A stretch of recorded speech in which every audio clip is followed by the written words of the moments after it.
সংগঠনের পক্ষ থেকে ওনাকে অনেক অনেক ধন্যবাদ জ্ঞাপন করছি। এখন আপনাদের সামনে হলে আমরা ওদের কাছে যেতে হবে।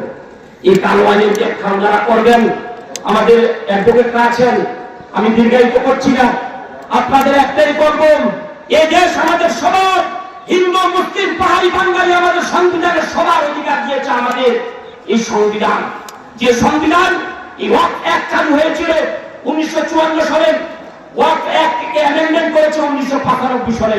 ভারতবর্ষের মুসলমানরা কখনো আওয়াজ তোলেনি।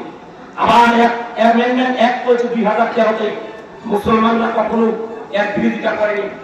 বিগত 12 বছর কোন মুসলমান সংগঠন, কোন মুসলিম ব্যক্তিত্ব ওয়াকফ অ্যামেন্ডমেন্ট অ্যাক্টের বিরুদ্ধে একটা আওয়াজ তুলেনি, কারণ জানে এই ওয়াকফ নামে কালো আইন চালিয়ে দাও, পুড়িয়ে দাও, নামে কালো আইন চালিয়ে দাও, পুড়িয়ে দাও।